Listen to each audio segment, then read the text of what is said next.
Closed captioning for sport fishing on the fly is brought to you by The Frog Boat. Inspired by nature, ingenious by design. Today it's all about emergers and dry flies.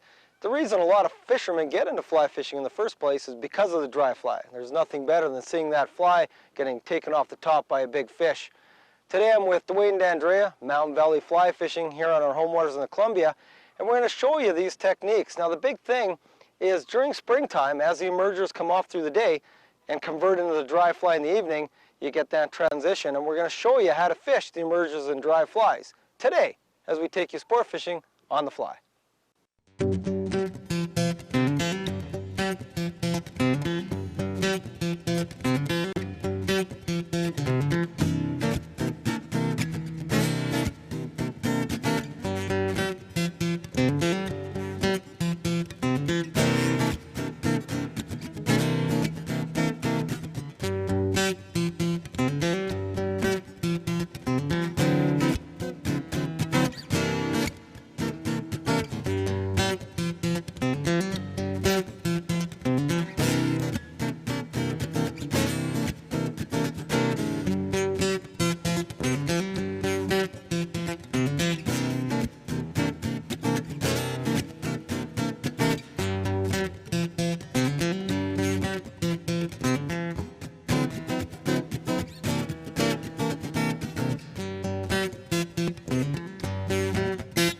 Sport fishing on the fly is brought to you in part by Islander Reels, G. Loomis Rods, and High Drift Boats.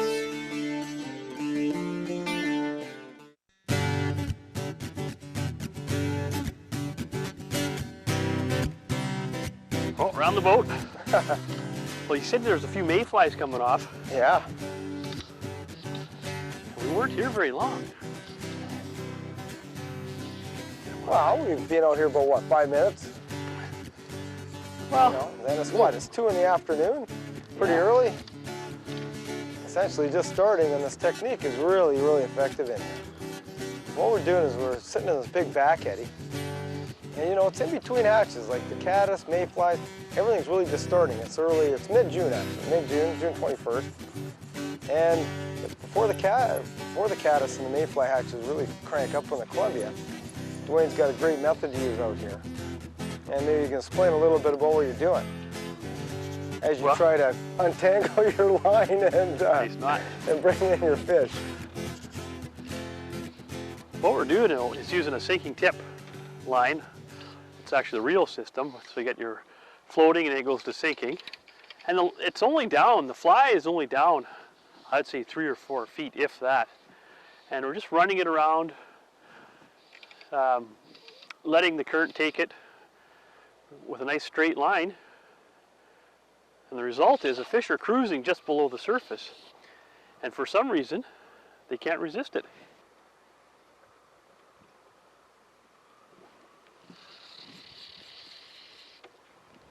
Just about ready. Scrounge the net out of here. It's kind of crossed up in the oars. Oh, that's a nice fish.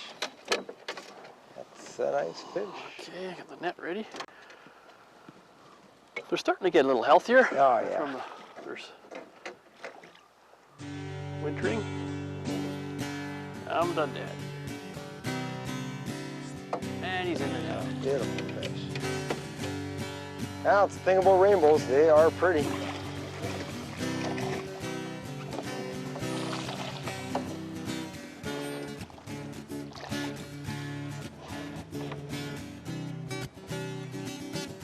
Look, it's out. I saw you threw that fly away pretty quick, not to show anybody. That's good. That's a good thing. Oh, nice. Yeah, that is just, look at how pretty they are. Beautiful. Gorgeous rainbows in here. All healthy and ready to go.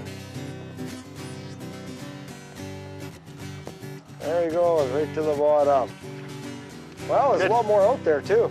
Well, yeah. You know, we just started, and essentially we've got all day, don't we? We're starting here at 2, and we're right at the summer solstice. Yeah. So we can go till what? Like till probably 9:30, 10 tonight if we want. 10 o'clock. That We'll be is, switching over to dries. yeah. Oh, that's just too cool. Can't wait. Let's get some more. Cool.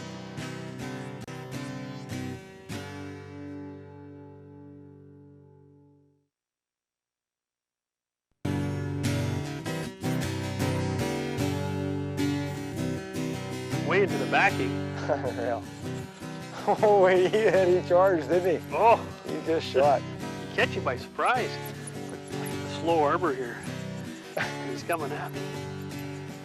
That's the thing, you know, they get on that big flow, and then they head back in this back eddy, and you're doing the major reel up. And I'm way at the bottom, so Is he still there? oh, he's still there. I'm finally getting my line back. Wow, he took it so far. What a run.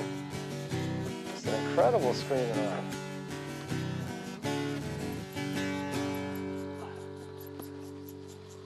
Come on. Holy cow, did he ever run you out? It's That's crazy. Just barely tight. Just barely. It's almost like too slack, but I should give you the rod. Give you some distance between it. Yeah, Okay. you're getting up on him. You're catching up on Oh, him. well, No? starting to tighten up a bit you now. gotta be tired. Geez, I mean, the way he ran, he looked like he was big, but he hasn't jumped yet. We're gonna find out here. Boy, look at that. He came right back to the boat. Right to the boat.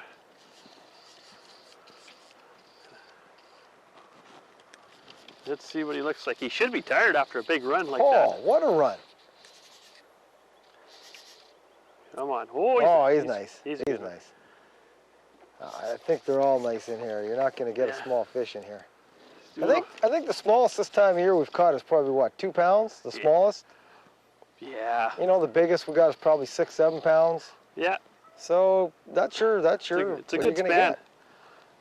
Oh, look at him down there, just flashing. Oh, nice fish. Rainbow trout. Oh, rainbows of the Columbia. That's the nice thing. Can't beat the rainbows out here.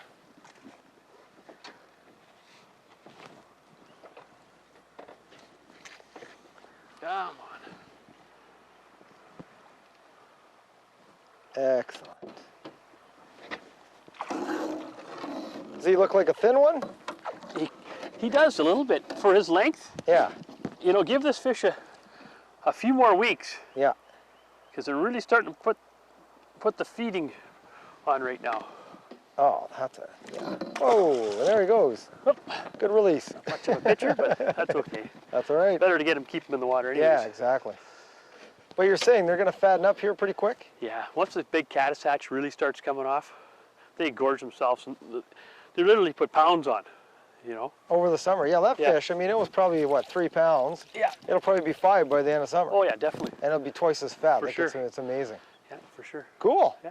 Well, let's keep going. This is a big fish. This one's a nice one. This one looked to be, how big you think?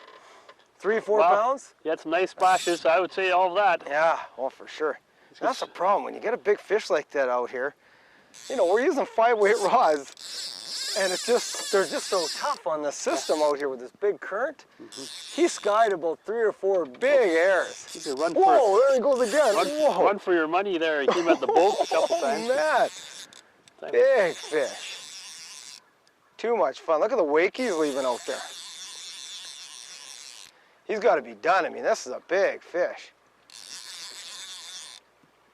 Oh, what a great method, you know? It's just so reliable out here. They won't take it dry right now. There's just not much feed on the water. They saw the odd maize, the odd caddis, but before the hatches start, this is just such a proven method. Look at him. I can't muscle him in anymore. He's going to break me off. Again, we're using 4X tippet out here, which is about 5-pound test, and you just can't muscle these guys too much because they have so much current. Gee, to pull on the rod. You gotta let the rod do all the work for you. This guy's got to be getting tired though, Dwayne. He's had 3 or 4 great runs. Great screaming runs. Oh man. Okay, I'm getting tired. Oh, what a fish. Phenomenal.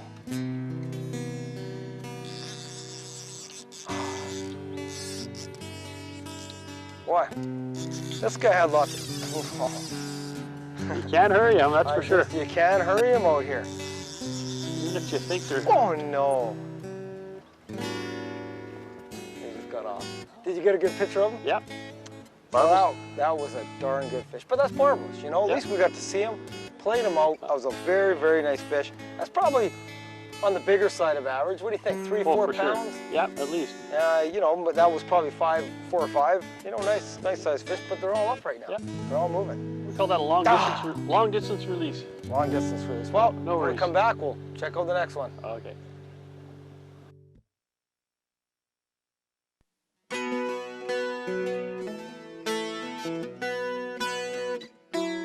Well, today in the technology, I'm here with Grant Gale, who is the manager of the Clearwater Trout Hatchery, and we're going to talk a little bit about, well, what you do for a living, which makes us fly fishers very happy with what you do for a living. Well, the main purpose of the hatchery program is to stock the lakes specifically to provide angling opportunities for the public. In this country, we've got massive number of lakes, but there's a lot of angling pressure exerted on certain lakes, and with good reason. Right. These are typically lakes that produce nice fish. Anglers really like them. So what happens is with the amount of pressure that's on a particular lake, the population gets harvested off, and so the regional fisheries biologists will manage their lakes in such a manner that the various opportunities are provided, and if stocking is a management tool that they require to keep a harvestable population in a lake, Right. then they'll ask us to provide the fish for that. I know one of the questions that we get a lot, and whenever at lakes, everybody's always asking what type of fish are in the lake. You know, are they blackwaters, these panasse, or the kamloops? You know, what are they? And I mean, for us, like, we can't really tell the difference between the different strains. You probably can, and you know what you put in the lakes. To a large extent, yeah. Okay. But you do get natural recruitment that happens in different lakes as well, right? Yeah, according to the regional fisheries biologists, there are certain lakes that do get some natural recruitment. We've been stocking a number of lakes for a lot of years. The hatchery program in BC goes back to the turn of the century.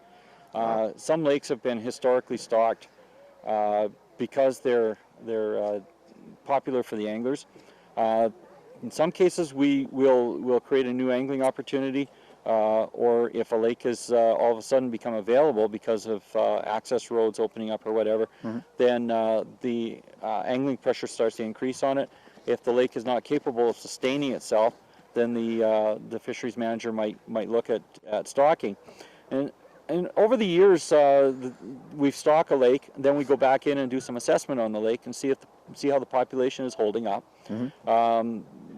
Regional fisheries technicians in this area, it's Steve Miracle actually, is a biologist. We'll go back in, they'll net the lake, or they'll do an angler survey or some sort of method of determining roughly what the population of the lake is, roughly what the size of the fish are, whether the fish size is going up or down. They'll have a look at the inlet streams and see if they're getting any natural recruitment. In some cases, we've actually ceased stocking on particular lakes because the population is such that it doesn't require our involvement anymore. Right. And that would be a good thing. Theoretically, the best thing would be not to have hatchery Right. enhancement if possible, but given the angling pressure on most of the lakes, that's the lakes that we do stock, that's not quite possible. So you got all these different strains of rainbow, Right. the panasse, the blackwaters, and as an angler, we think that some fight better than others and some jump better than others. Right. But for you, that's not really what's important when it comes to a lake, is it? It is to some extent. I mean, our client is the angler. Excellent. The That's good to know. The person that we have to keep happy and wanting to come back is the angler. Right. So we look at both what's best for the best match for the fish in the lake. In other words, if you've got an alkaline lake like Stump Lake or Green Lake or some of the central highland lakes, we look for a strain that'll survive a little better in those lakes. If we've got colder, more high elevation lakes that are monoculture, in other words, they've got rainbow trout in them specifically, then we'll look at using the panasse strain, and they do quite well. They provide the angler with the fish, the nice, firm, aggressive, likes to jump, run, Yeah. those kinds of things, and that's what we've done with. We've gone to the sterile strains of fish. We're trying to produce a bigger fish, because that's what the angler would like to see. course. So keeping in mind that the client for in BC is the angler, and that's our target. We've got other programs that we do run, conservation projects. For instance, the sturgeon facility at Kootenay Trout Hatchery is a conservation project. They're looking at stock conservation issue with sturgeon in the Kootenay and Kootenay and Columbia rivers. Right. And they had the Living Gene Bank operating on Vancouver Island, which was a steelhead project. So there are some programs that we call conservation projects, and they're more aimed at preserving and protecting existing stocks. Right. But by and large, I would say about 80 to 85% of our program is directed specifically at the angler. I like your priorities. That's awesome. You got a great job. I know you showed us a sheet just a few minutes ago that showed all the lakes that you've stocked over the last year, and it's very impressive. That's just in this area. And that's just this area, too. Yeah, that's just in this area. You keep up the great work. Thanks a lot. Oh, you're quite welcome. Oh man, the dry fly we've had, this is just amazing. We had cloud cover come over, and we're just looking to see if we're gonna stay in the back eddy. We don't know whether to panic in or not. No, it looks like, whoa, I don't know, Dwayne. What do you think? Oh, Want to give her a couple of kicks or we're all right? Yeah, we're okay, we'll be okay. So we decided to change over. We had a real nice hatch of real light, almost a yellow color mayfly. And of course we knew this, in Columbia, always in the springtime and into the summer we get these real nice little yellow mays. So we quickly went over to the dry, went out into what we call the head of the run, and there's a bunch of fish just porpoising up there, and we nailed them right off the bat. Second cast, bam, up in the run. It's incredible. It's just one of those days where it doesn't matter what you do, you can fish wet, do our earlier technique like with the chironomids and stuff, or you fire on the dries. Once the cloud cover comes over, if you get a hatch, you get it all this time of year. And that's the beauty of mid-June. Oh, this guy's, did you see him? I haven't seen him. I can't get him up. Get a nice bend That's in the the rod. problem is, you know, the problem with these fish is once they get down in that flow, it's real tough to get them up. They just battle down there. I'm trying to get them up. I don't want to bust them off. Man. And then we can show you the little mayfly pattern we're using. It's a little cream body, but a size 14 or 16, real nice. Real effecto out here. Oh, you know what? He's a pretty good size. All right, you know our normal 2-3 pound guy that's cruising out here. There were some big heads though. You know, there were some nice heads out there, probably 5 pound fish, and they're just tough. So they're just starting to come up? Just starting to really crank up. But you know, I noticed too is we saw the mayflies, we saw them popping, we saw a few heads, but nothing to really get it cranked up. But as soon as the cloud cover came over, it looked like it was going to rain a little bit. Mayflies love that. They love that overcast skies, you know, maybe even a little bit of rain, especially after rain. If you get a heavy rain and then it clears up and it's nice and cool, that's when you get mayfly action. This guy is really battling me. I think I'm using a 6-weight here. Yeah, no, 5-weight. 5-weight 10 foot. This is my lake rod that I like to use in here for the bigger cast. And he's fighting. I haven't even seen him. Oh, there. Oh, he's a nice one. He's a decent sized fish. That's why he's fighting so good. Holy cow. Man, oh man. I gotta get him up. Gotta get him up. Now, without breaking my other rod, look at that guy. Just sitting down there. Whoa.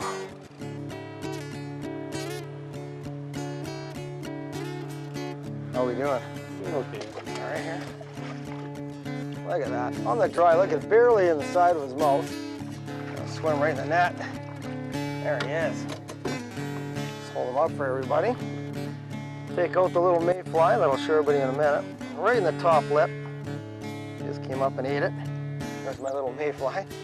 And look at this, this is another beautiful fish. This fish is gonna be a lot thicker than this in about a few weeks, but right now he's nice. He just wants to go. He's big enough I can grab him this way. Look at that. Got a beautiful fish. Nice rainbow, you know, 20 inches long. Let him go. There he goes. Wow, on the dry. Well, you know what? It's looking pretty good. When we come back, hopefully some more dry fly from the Columbia.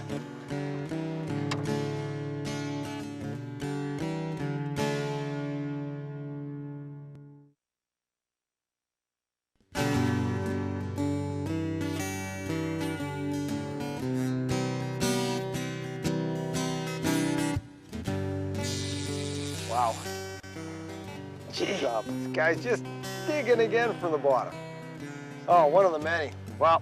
Lots of big fish today. Oh, unbelievable. Hey, and thanks a lot for taking me out. My pleasure. Appreciate it. Glad to be part of it. Always fun. We always have a good time when we come out. Always have a good time. But you got to remember too, when you're out here in the Columbia, and we always say at the end of our shows, this is big water. You got to be really careful out here. If you're going to come out on your own, make sure that you have your proper life jackets. Make sure you're in a good enough boat to handle it out here. I'd say any kind of big drift boat, you know, what is it, 14 foot, 15 foot drift boat? Yep. Can handle it. Any kind of boat over 14 foot, I'd say with at least a minimum 20 horsepower. Because this current is big. If you try to make it up with less than that, you might have some issues. Try to get this guy. Oh man, they're not ready. Well, let's see. I thought I was going to be able to get him in that time. You know, the easiest way to get here too is if you wanna easy access, you can go from anywhere in Canada. Calgary, it's about a 7.5 hour drive. If you want to fly into Kelowna, it's only about 4 hours from there. Cranbrook, 2.5 hours. And the easiest for everybody down in the U.S. is actually fly to Spokane. We're 2.5 hours north of Spokane. So it's a quick drive. You fly in there, and it's a quick little drive up the trail. We're actually right on the border. So if you ever want to try to get here, that's the best way, just fly into Spokane. So let's get this guy up and check him out, because I know he's they're all the same size. They're all that 3-4 pound range, just healthy fish, fight like crazy. Oh, let's get this guy off. Show everybody again, healthy fish. Little mayfly right in the side of his mouth. There it is there, it's out. Barbless hooks. Again. Oh, come on. Get him here. Keep that over there. There he is there. Another beauty. You know, not bad. Just your normal, 18 to 20 inch, just solid fish. Fight great. And there he goes. And hey, thanks a lot for taking me out again. That was wonderful. Pleasure. Remember, when you're out here, take care, conserve waters, be careful, because we are in big waters. And we'll see you next time when we take a sport fishing on the fly. What a day. What a day. To watch all our latest Sport Fishing on the Fly episodes and to order Sport Fishing on the Fly merchandise, head to www.sfotf.ca. And if you would like to book an adventure like this one showing, head to ontheflyadventures.ca and book yourself the trip of a lifetime.